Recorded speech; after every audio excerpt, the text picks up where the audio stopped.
Yeah, welcome to ShareTreck. This is Raj here.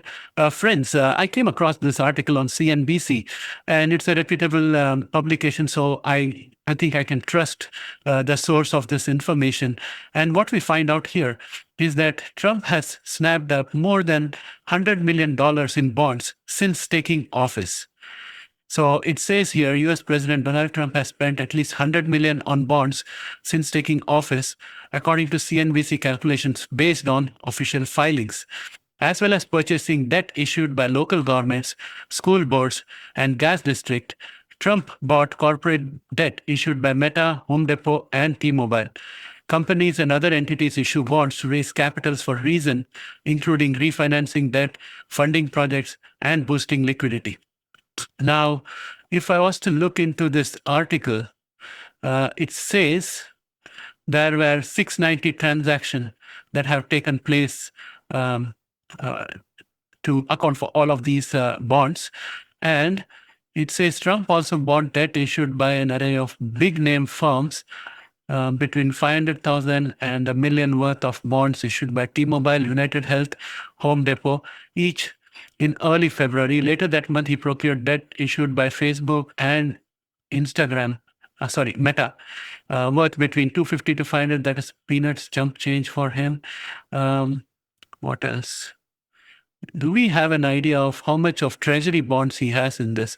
So if we assume that only $1 million or $1.5 million worth of money has gone into other bonds, then I think a bulk of this 100 million that he has spent is on treasury bonds. And that could explain the reason why Trump is so keen that there should be a rate cut. And to the extent that he even went to the Fed talking about some kind of improper things happening in the renovation, so on and so forth. And now he would probably have a Fed governor change as soon as Powell goes. And we have a very nice picture out here. A picture speaks 1,000 words. So here is the picture that I wanted to show you. Now, this person could be the next Fed chief. That is a good possibility. And you have seen Kevin Hassett on TV as well.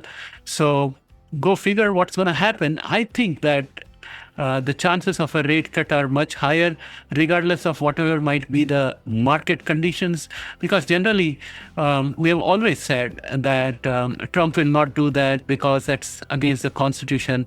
Trump will not do that because it's against the law.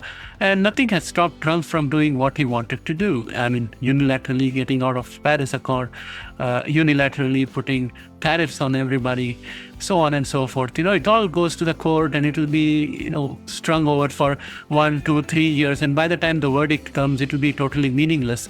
He would have done what he wants to do. All he needs is for the rates to come down so that he can get the capital gain on the bonds and sell it off. That's about it. And so let us see where it goes. And I would like to hear from you guys. What do you think? Am I reading too much into this article? Am I being very cynical about what Trump might do? The reason why he's looking for rate cuts. But one thing is sure, regardless of whatever the Fed does in terms of rate cuts, the long-term rates will continue to be dominated by the bond vigilantes. If people don't have confidence in the Fed, they are not likely to buy the bonds, and that will push the yields up, which means the face value goes down. So what Trump wants here is for the rate to be cut so that the yields go down and the face value of the bonds go up. So it is much more valuable now than the price he paid for it, so that he can pocket the difference.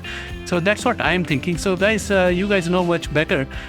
You also read various kinds of medias. So let me know what you think.